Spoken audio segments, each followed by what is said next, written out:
سوال ہوتا ہے کہ دجال کہاں ہے کے ساتھ کسی نے ملاقات کی ہے یا نہیں۔ دیکھا کہ ہمارے سامنے ایک جانور ہے اور پاکستان کے کسی جزیرے میں بھی ہو سکتا ہے۔ بسم اللہ الرحمن الرحیم۔ سوال ہوتا ہے کہ دجال کہاں ہے اور اس کے ساتھ کسی نے ملاقات کی ہے یا نہیں۔ جی ہاں، دجال موجود ہے اور اس کے ساتھ ملاقات بھی کی ہے، اور میں آپ کو کسی عام شخص کی بات یا کسی انسان کی جو عام انسان ہو اس کی بات نہیں بتاؤں گا کہ کسی کی تحقیق ہے، کسی نے دیکھا ہے، نہیں۔ میں آپ کو حدیث رسول سناؤں گا کہ مسلم شریف کے اندر جس جگہ قیامت کی نشانیاں ہیں وہاں امام مسلم علیہ رحمہ نے باب قصۃ الجساسہ بیان کیا، اور اس کے اندر یہ واقعہ موجود ہے کہ ایک صحابی رسول دجال سے مل کر آئے۔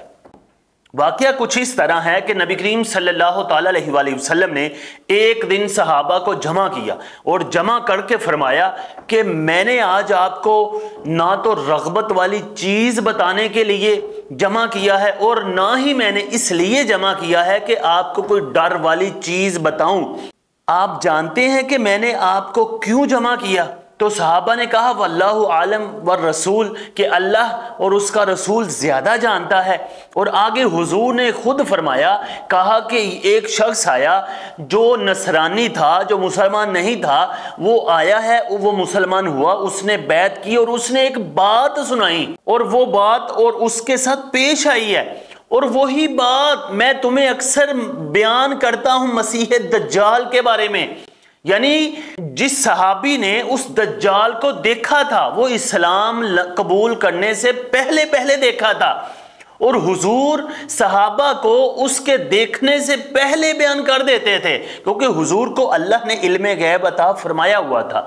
پھر حضور نے فرمایا کہ اس صحابی نے جس کا نام تمیم داری ہے، یہ بیان کرتا ہے مجھ کو کہ میرے ساتھ 30 آدمی تھے، 2 قبیلوں کے تجارت کرنے کے لیے سمندری سفر میں تھے، اور ہمارا سمندری جہاز سمندری موجوں کی نظر ہو گیا، سمندری طوفان آ گیا، اور ہمیں ڈر تھا کہ ہمارا جہاز ڈوب نہ جائے۔ اور جو بڑا جہاز ہوتا ہے اس کے اندر چھوٹی چھوٹی کشتیاں رکھی جاتی ہیں تاکہ کوئی معاملہ پیش آئے اس پہ بیٹھ کر باہر نکلا جائے۔ تو کہتے کہ ہم اپنی چھوٹی چھوٹی کشتیوں میں بیٹھے اور کئی دن ہم سفر کرتے رہے، ہمارے پاس کھانا موجود تھا، لیکن ہم بھٹکتے ہمیں نہیں پتا کہ ہم کس طرف جا رہے ہیں، لیکن ہم ایک جزیرے پر پہنچے، اور پہنچتے ہی دیکھا کہ ہمارے سامنے ایک جانور ہے، اور وہ موٹا سا ہے، اور اس پہ بال ہیں، اور اتنے بال ہیں کہ اس کی آگے والی سائڈ کون سی ہے اور پیچھے والی جانب کون سی ہے پہچان نہیں ہوتی تھی۔ تو ہم نے اس کو کہا کہ تم کون ہو؟ اس نے کہا میں جساسہ ہوں۔ وہ صحابی فرماتے ہیں کہ ہمیں یہ خوف تھا کہ یہ جن نہ ہو، مؤنث جن نہ ہو۔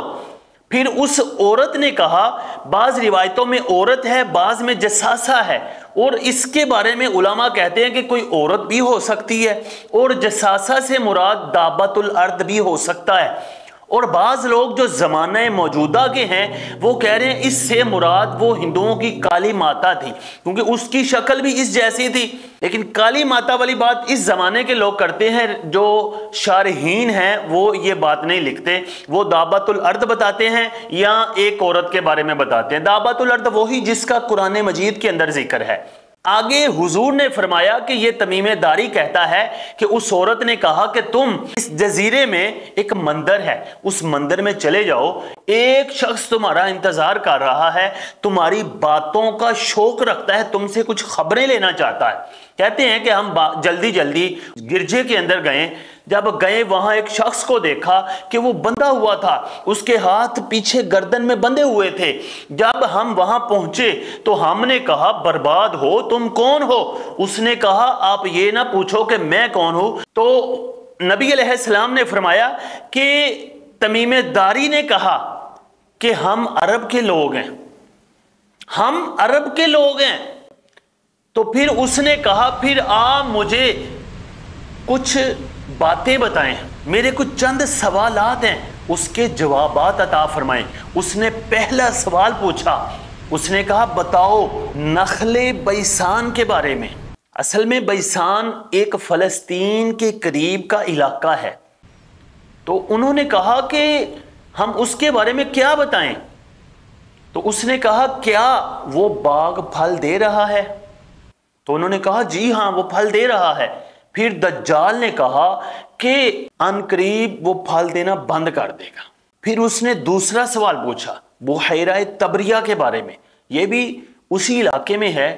تبر ایک علاقہ ہے جہاں سے امام تبری مشہور ہے جس علاقے کے، وہاں کا ایک چھوٹا سا سمندر ہے. اس نے پوچھا اس کے بارے میں بتاؤ. تو انہوں نے کہا کہ کیا بتائیں؟ پھر اس نے کہا کہ بتاؤ اس میں پانی ہے؟ تو انہوں نے کہا کہ پانی بہت زیادہ ہے. اس نے کہا انقریب یہ بھی خشک ہو جائے گا. پھر اس نے تیسرا سوال کیا. اس نے کہا زغر کے چشمے کے بارے میں بتاؤ. زغر کا چشمہ پانی دے رہا ہے، لوگ اس سے کھیتی حاصل کر رہے ہیں؟ تو انہوں نے کہا جی ہاں. پھر اس نے کہا بتاؤ امیوں کے نبی کے بارے میں. انہوں نے کہا کہ وہ نبی مکے سے یثرب کی طرف چلا گیا ہے، اب یثرب میں ہے. اور پھر اس نے کہا کہ کیا اس نے عرب کے ساتھ جنگ کی؟ تو انہوں نے کہا جی ہاں جنگ کی. تو پھر کہا کہ اب کیا حال ہے؟ تو انہوں نے فرمایا کہ اب عرب نے ان کی پیروی کر لی ہے. تو پھر اس نے کہا یہ عرب کے لیے اچھا ہے کہ حضور کی پیروی کر لی ہے. اور وہ جو سوال پہلے انہوں نے پوچھا تھا کہ تم ایک عجیب شکل کے انسان ہو، تم اتنے بڑے ہو کہ تم سے پہلے ہم نے کسی کو دیکھا نہیں، کہ تم کون ہو، اس نے نہیں بتایا تھا. اب اس نے خود ہی کہا کہ میں مسیح دجال ہوں، میں مسیح دجال ہوں، میں انقریب ان بیڑیوں سے جان چھڑا لوں گا اور میں آؤں گا اور پوری دنیا کا سفر کروں گا، لیکن مکہ اور مدینہ میں داخل نہیں ہو سکوں گا کیونکہ مکہ اور مدینہ پر فرشتوں کا پہرا ہے اور ایک فرشتہ ننگی تلوار لے کر کھڑا ہے. اگر میں مدینے میں داخل ہونا چاہوں تو وہ مجھے قتل کرنے کے قریب ہوگا، یعنی مجھے ہٹائے گا پیچھے، میں داخل نہیں ہو سکوں گا. اور ہر پہاڑ اور ہر جگہ مدینے میں فرشتے پہرا دے رہے ہیں. پھر جب مدینے کی بات آئی تو نبی کریم صلی اللہ تعالی علیہ وآلہ وسلم نے فرمایا مدینہ مدینہ ہے، مدینہ مدینہ ہے، مدینہ مدینہ ہے، حاضی طیبہ حاضی طیبہ حاضی طیبہ. حضور نے 3 مرتبہ کہا. اور راوی ایک لفظ بول دے ہیں کہ مخدرہ کے ساتھ حضور نے کہا کہ مدینہ مدینہ ہے. اور اس کی شرح شارحین فرماتے ہیں کہ مکہ مارا، اور اکثر کہتے ہیں کہ حضور کے ہاتھ میں عصا تھا اور حضور نے کہا کہ مدینہ مدینہ ہے، مدینہ مدینہ ہے. آگے حضور نے فرمایا وہ شام اور یمن میں نہیں بلکہ مشرق کی طرف ہے، مشرق کی طرف ہے، مشرق کی طرف ہے. 3 بار کہا.